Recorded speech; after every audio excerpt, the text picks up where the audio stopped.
It turns out that Enki, the master geneticist who had the records inverted to make him seem like the creator of humanity when he was not the creator of humanity, he downgraded the original humans. Enki actually was working with an intergalactic AI computer system 450,000 years ago. When they downgraded the Atlanteans, that's what the Bible calls the fall of consciousness into what we are now. There was a timer that he set everything to, and that time ends in 2028. In other words, this reality construct, which is what many call the Matrix, this reality construct comes to an end in 2028.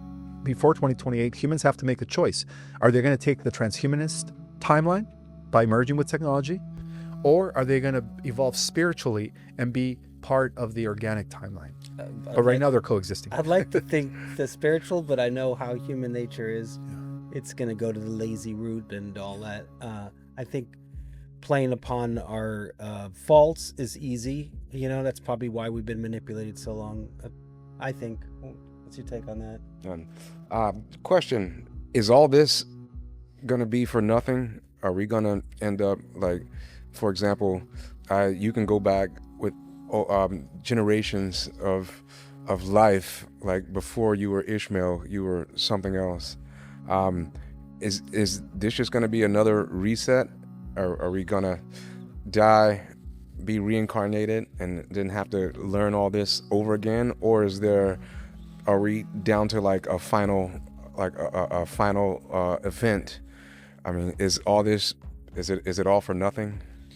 Wow, that's deep. You just went right for it. Yeah, I know. Well, you know what, Will, to be frank with you, it's all part of a narrative, but no, it's not going to be like where we just get to live our lives and die and reincarnate. No.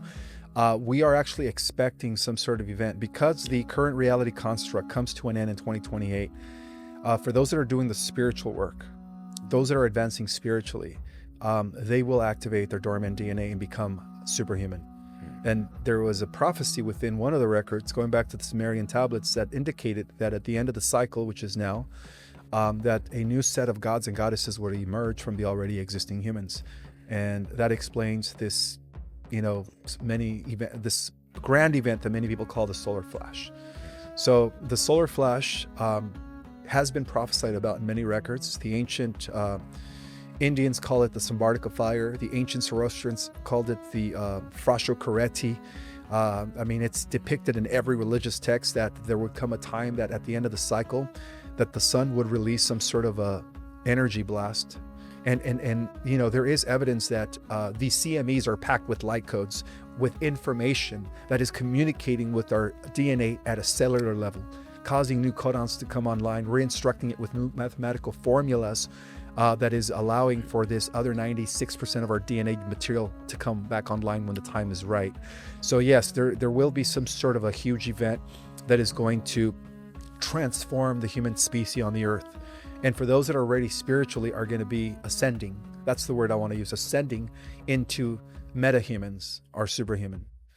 Yeah, they're going to have abilities. If I wanted to be spiritual, which I'm not, and I want to be, what would be even the step to start? And that's I think a lot of people would say, yeah, okay, hell, what do I do? I mean, that's a simple... Meditation. Right. It's as simple as that. The moment humans begin to meditate, and they begin to quiet their mind, they begin to shift their consciousness from the beta state wavelength, which is where we're controlled by the matrix. That's where we're programmed to think and perceive a certain way.